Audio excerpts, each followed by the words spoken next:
And one more crucial thing, what is my market worth అని తెలుసుకోవడం చాలా కష్టం, especially for a character artist.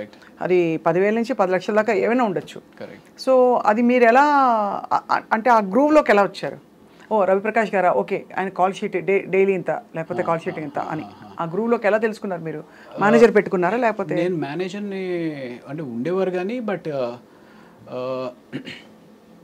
probably you should tell me what I'm worth, you know.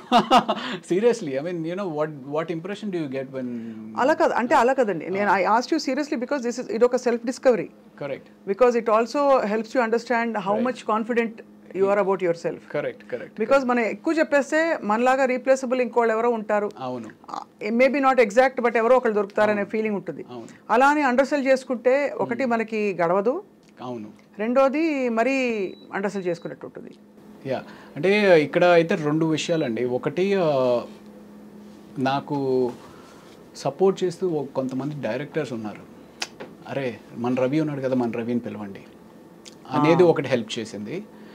రెండు, నేను ఎప్పుడు డబ్బు గురించి పెద్ద ఎక్కువ ఆలోచించలా, ఇప్పటికి కూడా ఎంత ఇస్తే అంత అనేటట్టుగానే వెళ్ళిపోతాను. ప్రైమరీలీ బికాస్ నాకు huge respect for a producer and a business man. చాలామంది ఏమనుకుంటారంటే బిజినెస్ మ్యాన్ అనేగానే వాడు ఏదో విపరీతంగా డబ్బులు సంపాదించేస్తాడు అనే ఒక తప్పు అపోహలో ఉంటారు. అలాగే ప్రొడ్యూసర్ మీద కూడా ఉంటారు. అంటే నాకు ఎక్కడి నుంచో డబ్బు తీసుకొచ్చి ఒక 10 మందికి ఉద్యోగ అవకాశం కల్పిస్తూ తను డబ్బు సంపాదిస్తాడో లేదో తెలియకుండా రిస్క్ తీసుకుని ఒక ప్రాజెక్ట్ టేకప్ చేస్తాడండి. సో నా వల్ల నేను ఆయనకి మిగిల్చేది పావలా అవ్వచ్చు, 5 పైసలు అవ్వచ్చు, బట్ అయినప్పటికీ నేను ఎందుకు ఆయనకి స్ట్రెస్ అవ్వాలి అనే ఒక పిచ్చి అనుకోవచ్చు, అమాయకత్వం అనుకోవచ్చు, లేకపోతే ప్రాబబ్లీ ఏదో ఎక్కువ మాట్లాడుతున్నాడు ఓవర్ యాక్షన్ అని అనుకోవచ్చు. But I personally feel that. అంటే నాకు ఆ బిజినెస్ మ్యాన్ అనే వాడి మీద అంత రెస్పెక్ట్ ఉంటుందండి. ఎందుకంటే అతన్ని నమ్ముకుని ఫ్యామిలీ ఉంటుంది. ఆ ఫ్యామిలీని కూడా రిస్క్ చేసి డబ్బు ఎక్కడి నుంచి రాదు, అంటే ఏదో ఎత్తుకుని వచ్చి కాదు, ఏ బ్యాంక్ నుంచి అప్పు తీసుకురావాలి, లేకపోతే ఎవరి దగ్గర నుంచో ఫైనాన్షియల్ దగ్గర నుంచి అప్పు తీసుకురావాలి. అలాంటి తీసుకొచ్చిన ప్రొడ్యూసర్కి మనం ఎంతో కొంత చిన్నపాటి అనేది, సరే సార్ మీరు ఎప్పుడైతే అప్పుడు ఇవ్వండి సార్ అంతే. కానీ ఎగ్గొట్టిన వాళ్ళు ఉంటారు కదా. ఉంటారండి, ఎగ్గొట్టిన వాళ్ళు ఉంటారు, అడ్వాన్స్ ఇచ్చి రెండో పేమెంట్ ఇవ్వకుండా అలాంటివి చాలా అవుతాయండి. అదే అంటే విన్నాం కాబట్టి తెలుసు. బట్ మీరు ఎప్పుడు అంటే you come from a very well to do family? అంత కాదు కానీ, yeah not very well to do family. It's more of well to do కన్నా ఏముందిలే అబ్బాయి ఇవాళ కాకపోతే రేపిస్తారు అనే ఒక నమ్మకం. అండ్ దెన్ ఇంకోటి యా సంథింగ్ లైక్ దాట్, ఇవాళ కాకపోతే రేపు అనేస్తారు. అండ్ సరే ఇప్పుడు 2 సార్లు అడుగుతాము, సార్ మీరు ఇస్తే కానీ నేను డబ్బింగ్ చెప్పను, లేకపోతే మీరు ఇస్తే కానీ నేను షూటింగ్ రాను అని ఒక్కసారి కూడా అనలేదు. అది సో అది చాలా మంచితనాన్ని అప్రిషియేట్ చేస్తారు ఇండస్ట్రీలో, అప్రిషియేట్ చేస్తారు, అడగడం చెప్పి వాడుకుంటారు. అదే అలా కూడా వాడుకుంటారు. అదే so but I mean it's quite a journey. 200 చిత్రాలు మీరు నటిస్తూ మొత్తం ప్రాసెస్లో మీ ఫ్యామిలీ అండి? Family from the mother father side or you mean the wife? Both. Father వైజాగ్లో కోర్టులో కోర్టులో సూపరింటెండెంట్ కింద రిటైర్డ్ అయ్యారు. బట్ ఆయన కూడా ఒక 17 ఏళ్ల వయసులో ఇల్లు వదిలేసేసి ఒక చిన్న ఉద్యోగంలో ప్రయాణం స్టార్ట్ చేసి విశాఖపట్నంలో ఒక కోర్టులో ఒక చిన్న గుమస్తాగా. I mean he's my hero, definitely he's my hero because ఆయన ఎన్నో సాక్రిఫైజెస్ చేసి నన్ను మా అక్కని పెంచి చదువులకు పంపించారు. అప్పట్లో యూనో అవుట్ ఆఫ్ కంట్రీ పంపించాలి అంటే డబ్బు కావాలి, సో అంత సాక్రిఫైస్ చేసి పంపించారు. అండ్ మా అమ్మ ఏమో ఎప్పుడు she's a very orthodox lady, ఎప్పుడు పూజలు చేసుకుంటూ ఉంటుంది. ఎప్పుడైనా సరే మా వాడు ఇంకా పైకి రావాలి అని చెప్పి పూజలు చేస్తూ ప్రార్థిస్తూ ఉంటుంది. And me wife? Wife very lucky that I have very very understanding wonderful wife.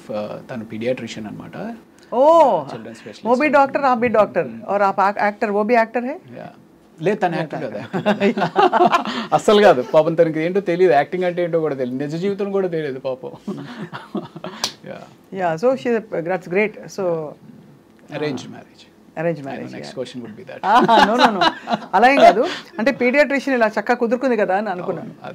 But arranged అనే ఇట్ మేక్స్ సెన్స్ బికాస్ మీరు యాక్టింగ్లోకి వచ్చేసాక మెడికల్ ఫ్రెటర్నిటీ నుంచి దూరంగా అయి ఉంటారు కొంత. బాగా బాగా అసలు లేదు, అసలు ఎవరితోటి టచ్లో లేను. అదే కాబట్టి ఎవరో నటి అంటే అర్థం చేసుకోవచ్చు లవ్ మ్యారేజ్కి. అవును, అక్కడంటే న్యాచురల్ డాక్టర్ సెట్ కర్నా అని చెప్పి పెద్దవాళ్ళు చూసి చేసిన పెళ్ళే తెలుస్తుంది. పెద్దవాళ్ళు చూసి పెళ్ళి కన్నా ఎక్కడో సంకల్ప బలం ఉంటుందండి. నాకు మైండ్లో ఎందుకో నేను ఎలాగో చేయట్లేదు కదా, నాకు వైఫ్ డాక్టర్ అయితే బాగుండు అనేది పెట్టుకుంటాను అనమాట మైండ్లో. యూ వోంట్ బిలీవ్, చెప్పొచ్చు చెప్పకూడదు కానీ ఒక 6 years పట్టిందండి. అంటే నువ్వు సినిమా వదిలే మా అమ్మాయిని ఇస్తాం, మీరు సినిమా వదిలేసేస్తే మాకు పర్వాలేదని మేము చేసుకుంటాం. వాళ్ళ అమ్మ వీళ్ళు కాదు, ఇలాగ సంబంధాలు అలా అలా అలా పాపం తన అమాయకురాలు ఎలా ఇరుక్కుపోయింది సినిమా వాళ్ళతోటి. న్యాచురల్లీ కొంచెం కన్సర్న్స్ ఉంటాయి కదండి ఫిల్మ్ ఇండస్ట్రీలో. ఒకటి అంటే the environment is little different from traditionally. అవును, అదే అంటే ఇప్పుడు ట్రెడిషనలీ ఓరియంటెడ్ కన్నా మెయిన్ థింగ్ ఏంటంటే సినిమా తోటి ఏదో ఎవరితోటో రిలేషన్స్ ఉంటాయి అనేది పక్కన పెట్టేసేస్తే అసలు ఒక స్టడీ కెరియర్ కాదు కదా, ఇవాళ ఉంటుంది రేపు ఉండదు. ఆ ఇన్సెక్యూరిటీ అనేది త్రూ అవుట్గా ఉంటుంది. సో అలాగా సినిమా అనగానే డెఫినెట్లీ భయపడతారు. బట్ యా, కాఫీ తీసుకుంటారు Prakash. Thank you.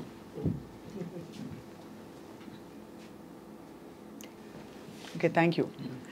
So coffee tea తాగుతుంటారా రోజంతా? తాగచ్చా డాక్టర్ గారు?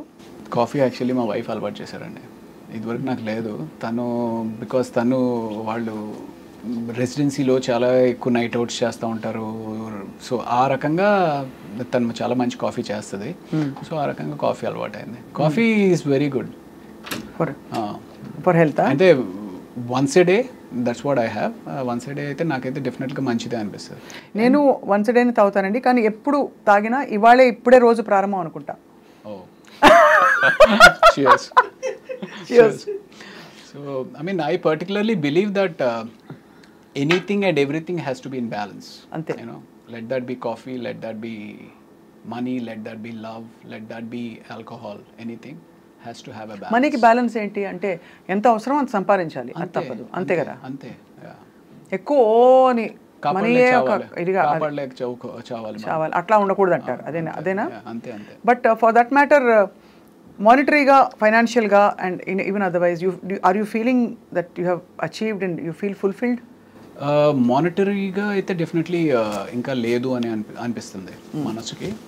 ఇంకా చేయాలి, ఇంకా సంపాదించుకోవాలి, ఇంకా ఫైనాన్షియల్గా బెటర్ అవ్వాలి అనేది. గట్టి రోల్ ఏది పడింది రవి గారు మీకు that brought you lot of satisfaction? నాకు ఫస్ట్ ఇచ్చింది వేదం అని చెప్పి. వేదంలో, అవును, క్రిష్ గారు. అందులో కూడా మీరు ఇన్వెస్టిగేటింగ్ ఆఫీసర్ కదా. నేను ఒక హిందూ ఫేవరెటిజం ఉన్న పోలీస్ వ్యక్తి. దానిలో ట్రాన్స్ఫర్మేషన్ బాగుంటుంది. సో నాకు అది బాగా నచ్చింది. అండ్ నేను యాక్ట్ చేసింది మనోజ్ బాజ్పేయి తోటి. మనోజ్ బాజ్పేయి గారిని బ్యాలెన్స్ చేయగలను అనే ఒక నమ్మకం క్రిష్ డైరెక్టర్ దగ్గర ఉండడం అనేది ఐఎమ్ లక్కీ. అంటే నేను అప్పుడు ఆయనతో యాక్ట్ చేసినప్పుడు ఆయన ఎంత గొప్ప సత్యాలు యాక్ట్ చేశారు మనం ఏదో చూసాం కానీ, బట్ అంత గొప్ప నటుడు అనేది నాకు తెలీదు, అంత ఫీల్ అవ్వను కూడా అవ్వలేదు. మన అడ్వాంటేజ్ ఏంటి అంటే తెలుగు. నాకు తెలుగు వచ్చి ఆయనకి రాదు. So probably I could balance with ఆయన్ని మ్యాచ్ చేయడానికి అది హెల్ప్ అయినట్టుంది. అండ్ అదొక సినిమా. తర్వాత చదరంగం అని చెప్పి Z5లో ఒక వెబ్ సిరీస్ చేశాను. అప్పటికి ఇంకా ఓటీటీస్ అంత పాపులర్ కాలేదు. సో దిస్ వాజ్ ఇన్ 2019 అనమాట.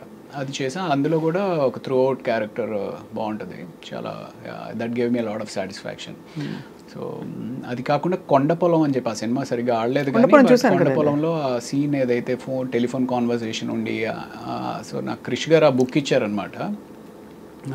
ఆ బుక్ ఇచ్చి చదవమన్నప్పుడు 200 పేజీలు చదివిన తర్వాత కూడా నా క్యారెక్టర్ కనపట్లేదు. ఏంటి మధ్యలో కాఫీ తాగు అనే టైప్లో ఒక డైలాగు, లేకపోతే నేను వెళ్తున్నాను అనే టైప్లో ఒక డైలాగు. ఆ క్యారెక్టర్ పేరు అంకయ్య. ఏంటి 200 పేజీలు అయింది, బుక్ ఇచ్చి చదవమన్నారు అంటే క్యారెక్టర్ ఏదో ఉంటుంది అనుకున్నా. Then that scene came. ఆ సీన్ వచ్చినప్పుడు ఓహో ఈ బాల్ నాదనమాట, ఇందులో 6 కొట్టాలి అని చెప్పి I felt very happy doing that. అలాంటివి ఒక 4 గట్టిగా పడ్డాయంటే మీకు ఒక నెక్స్ట్ రేంజ్కి వెళ్ళిపోతారు. రేంజ్ అవసరం లేదండి, సాటిస్ఫాక్షన్. అమ్మ ఇన్ని సంవత్సరాలు సాక్రిఫైస్ చేసినందుకు మనం యూనో మంచి పని చేసాము, మంచి సినిమాలు చేసాము అనే సాటిస్ఫాక్షన్ ఉంటుంది. రేంజ్ అంతే.